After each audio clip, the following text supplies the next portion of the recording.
যারা মিরপুরের থেকে ঢুকছেন, এখানে আমি দেখতে পাচ্ছি স্বেচ্ছাসেবক দলের বাইরে আছেন, তাদেরকে অনুরোধ করছি সহযোগিতা করার জন্যে।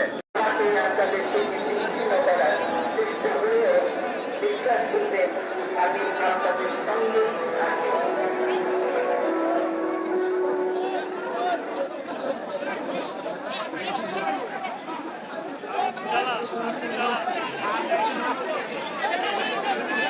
আপনারা পেছন দিকে চলে যান। আমি আমাদের স্বেচ্ছাসেবক ভাইদের অনুরোধ করছি, যুব দলের স্বেচ্ছাসেবক ভাই এখানে আছেন, আমি আমাকে অনুরোধ বলেছেন বলার জন্য আমি বলছি। স্বেচ্ছাসেবক দলের সভাপতি সাধারণ সম্পাদক ভাইকে আমি বিনীত অনুরোধ করছি, আপনারা দয়া করে সবাইকে সহযোগিতা করেন। আমরা আমাদের নিরাপত্তা বাহিনীর সদস্যরা এখানে প্রাণান্তকর চেষ্টা করছেন, আপনারা তাদেরকে একটু সহযোগিতা করেন যাতে তারা পেছনে যেতে পারে।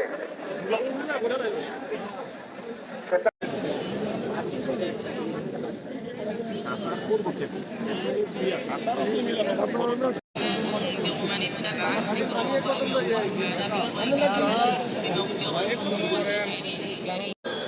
আপনারা পেছনে গেলে তারপরে সবাই কাতার করতে পারবে।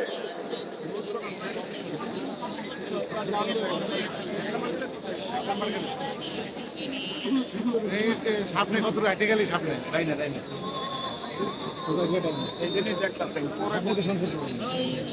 অনেক উপরে করছে, অনেক ভেতরে ঢুকতে হবে, আরো দ্রুততার সঙ্গে আমাদেরকে ভেতরে ঢুকতে হবে।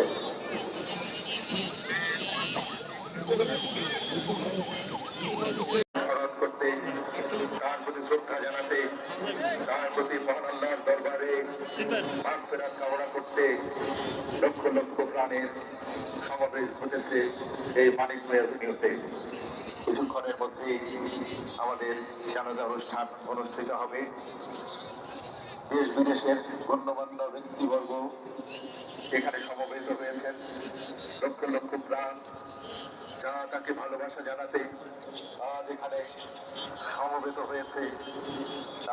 দাঁড়িয়ে আছেন, তাদের অনুরোধ করছি ওনাদেরকে ভেতরে প্রবেশ করতে দিন খুব দ্রুততার সঙ্গে। রাষ্ট্রপতি জিয়াউর রহমানের সামনে থেকে সেই ধারাকে তিনি মূর্ধন্য করেছিলেন।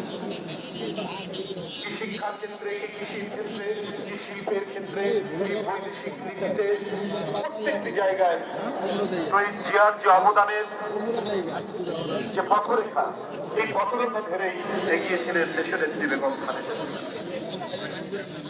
পররাষ্ট্রনীতির ক্ষেত্রে সার, কৃষি উৎপাদনের ক্ষেত্রে প্রায় অফিনের গাড়ি কাছাকাছি চলে এসেছে, আর অল্প কিছুক্ষণের মধ্যেই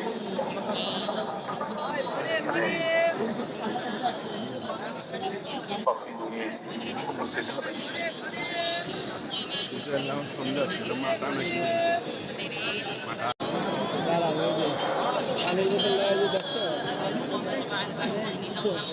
পানির বোতল মোবাইল পুরা কাপ শুনতেছে। হ্যাঁ বাড়িতে দাম খাওয়ান খাইতেছে না, বাইক আনছে।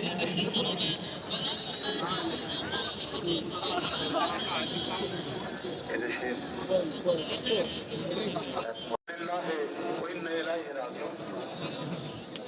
সম্মানিত সুধীবৃন্দ এবং আর আমাদের এই মুহূর্তে আমাদের জানাজা শুরু হবে। আমরা জানাজার জন্য জানাজার জন্য তার কর্মময় জীবনের উপর খুব সংক্ষিপ্ত বক্তব্য রেখে অনুষ্ঠানটি পরিচালনা করবেন বিএনপির জাতীয় স্থায়ী কমিটির সদস্য সাবেক রাষ্ট্রদূত জনাব নজরুল ইসলাম খান। নজরুল ইসলাম খান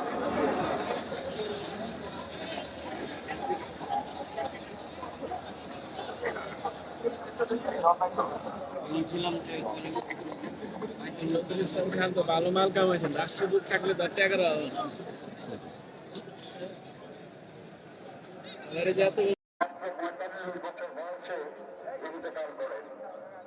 তার লাশ যখন ঢাকায় আসেন তখন তার মা দেশনেত্রী বেগম খালেদা জিয়াও ছিলেন তার গুলশান অফিসে সেই একই সরকারের প্রতিহিংসার শিকার হয়ে অন্তরীণ।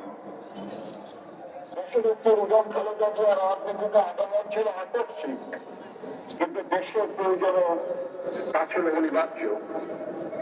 1988 সালের 30শে মে কতিপয় বিপদগামী সেনাতার মতাত্মার হাতে সেই সময় দল এবং দলীয় নেতাদের মনোবল অটুট রাখার লক্ষ্যে 1982 সালের 3 জানুয়ারি উন্নত হয়েছে সেই দলের ভাইস চেয়ারপারসন, ভারপ্রাপ্ত চেয়ারপারসন, তারপর দলীয় দর্শক দেখতে পাচ্ছেন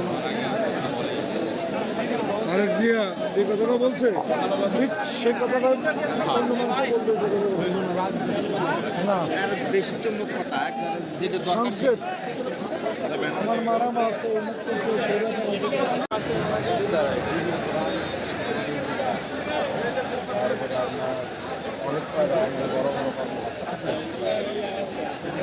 ইসলাম নাকি একজন আছে সালাতে জামাত থেকে দিল জামা দেখতে দিবে না মাহুর ভাইও ধরে রাখেন চিন্তা করতে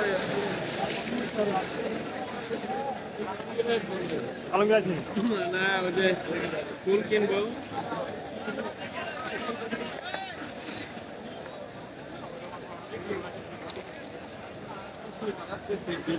পরিমাণ বিড়ি খুর যারা ওরা মারাত্মক ওরা গাঞ্জা করেছে পড়া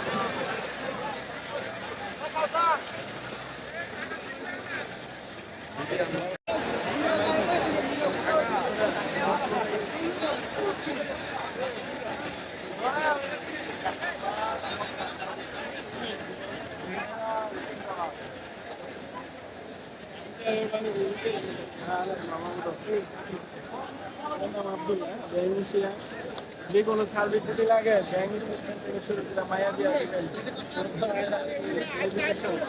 আমাদের একটি সফটওয়্যার আছে গেলে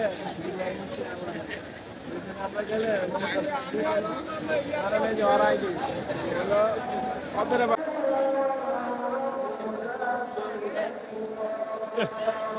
মানুষ এনে আরো মানুষ বেশি ইতিহাস ব্রেক করছে।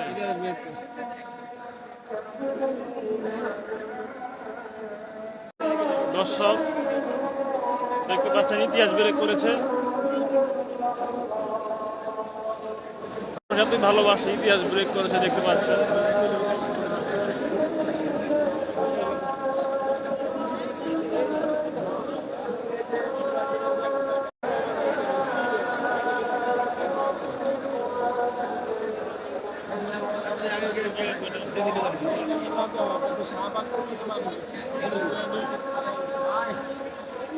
শাহবাগ নীলখান আপনি তো